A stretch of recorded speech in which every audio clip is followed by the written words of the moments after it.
Shumade.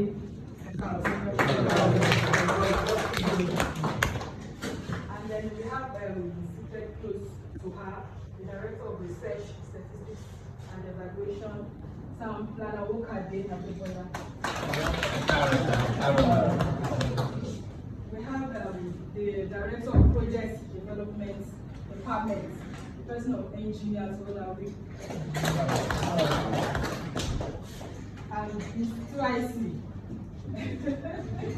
The project officer, engineer officer. I would like to recognize the ballet of Mr. Yamoka Bariga, I Chief Ilufemi Zoyewon, Adebanjo, and our own personal person, Seun Awobajo, is the founder of the first of the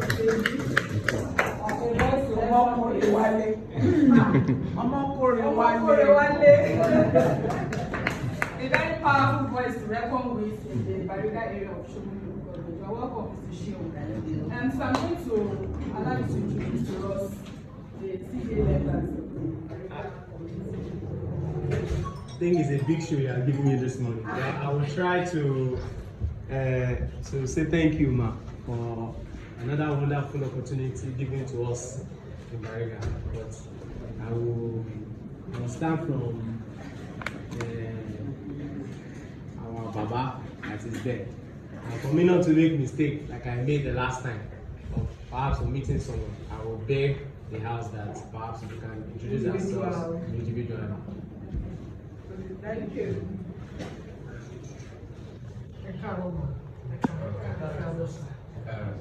Mo kí aṣíwájú gbọ́ra jíẹ̀ ọ̀gá wọn pátápátá, mo kí amúbálẹ́yìn wọn, mo kí àwọn ojú ẹ̀rọ ilẹ̀ kí ọ̀gá wa para ìgbà bá tẹ̀ ní gbogbo nǹkan. Orúkọ tèlé àwọn ojú ẹ̀rọ ìjò ọláyíkùn káyà ọ̀sídẹ̀ṣà.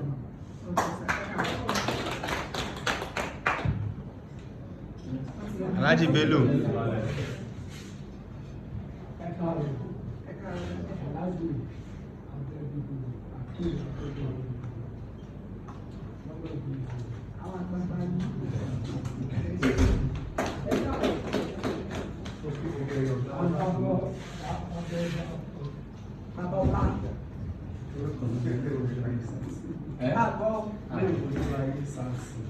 Ojú ayé.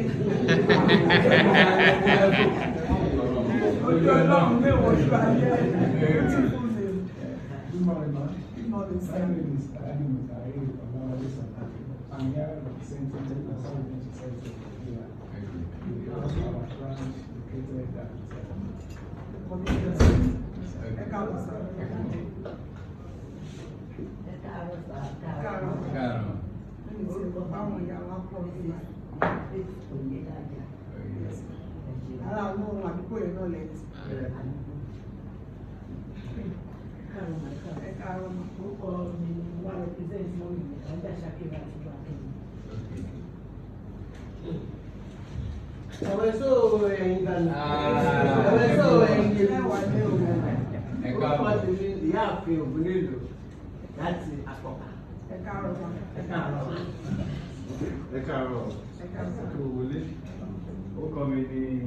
Mr. Ojamo Oluseyi, Secretary to the City Salakoka. Orúkọ mi ni Sísí Alaba, gẹ́gẹ́ bí àgbàlagbà àdúgbò ní Salakoka.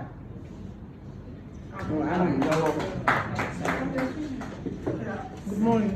I'm Lukman Idoushile from Radio Lagos. I'm here to cover the program. Radio Lagos. Yeah. And she said that I represent More cover our program.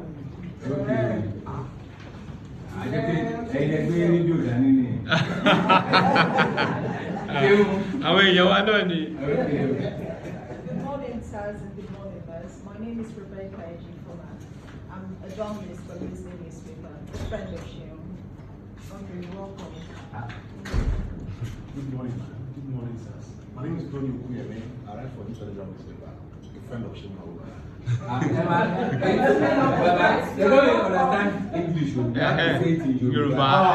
Because some of our mama don't. You have to interpret. That would be difficult for me to interpret. Thank you. Orúkọ wọn ni Uncle Tony láti New Telegraph newspaper. Àǹtí yìí ni Orúkọ mi ni Rebecca. Rebecca.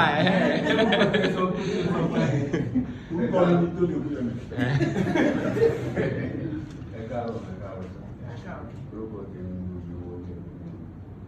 Oyewole. Ọdún ewu. Mr. Sheyi. Ìsàlẹ̀ àkọ́kà.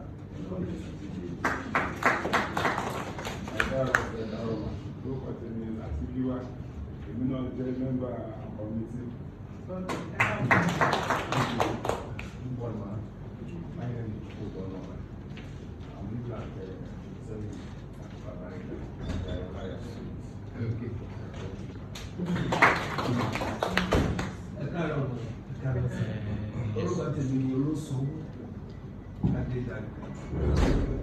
Pastor.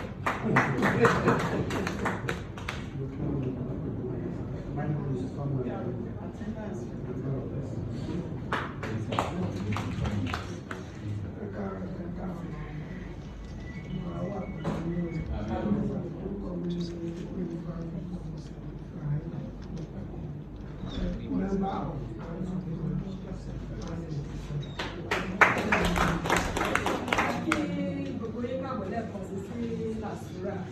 Nípa ìyàwó, I'd like to invite Mr. Seun Awobajo to tell us why we have Bariga CBA in our midst. And the press. And the press, gentlemen of the press, are welcome. You are heartily welcome to Lasura. I'm sorry, I didn't know you are here. If not, I would have. So you are welcome. So, Sir Seun. Ẹ káàárọ̀ ma, ẹ káàárọ̀ sàlẹ̀ kọ̀ sí. For us in Isale Akoka in Bariga, we received Lasura some months back now, let's say some weeks back, where that visit has changed the livelihood of our area. Tẹ́lẹ̀ à ń gbọ́ nínú news ni, à ń rí nínú paper, lẹ́nu àwa kọ̀ọ̀kan. Àwọn ayọ̀ àti ìdùnnú tó wá, but láti bí ọ̀sẹ̀ mélòó kan sẹ́yìn before the election we had the whole team from Lasura that came to our area. In fact ọjọ́ yẹn àwọn náà ka bóyá bí mọ́tò méjì àbí mẹ́ta tó wá, wọn ò dẹ̀ tún wá lásán, wọ́n tún mú nǹkan wá fún wa apart from the good news tó máa ṣe wá lára dáadáa, ó tún ṣe wá níkùn dáadáa, bí ṣe wá lápò dáadáa ẹ̀wọ̀n. So ìdí nìyẹn tí baálẹ̀ wa fi sọ pé èèyàn tó bá ṣèyàn lóore ẹ̀yẹ ká máa dúpẹ́ ni.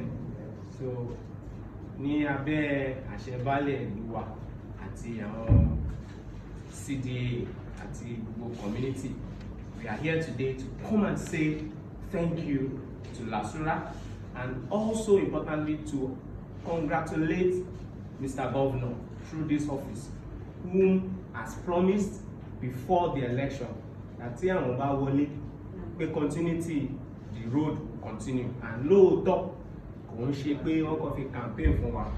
So bó ṣe sọ kó tó di pé election ṣẹlẹ̀, àti election tún parí, àwọn èèyàn mi ti rò pé business as usual ní kọ́kọ́ wá fi ṣe propaganda, ìjà sọ fún pé kò rí bẹ́ẹ̀, but kò pẹ́ àdẹ̀rí àwọn town planners tó wà wọ́n á bẹ̀rẹ̀ sí take measurement tọ́dẹ̀ bẹ̀rẹ̀ iṣẹ́ ní àdúgbò láti mọ ibi tó máa bẹ̀rẹ̀ iṣẹ́ sí pé gbèsè wọn náà ní òkè wálẹ̀ dàgbé thank you dẹ̀ sọ pé ká lọ ṣe ń gbà yẹn àsìkò yẹn ti tó báyìí.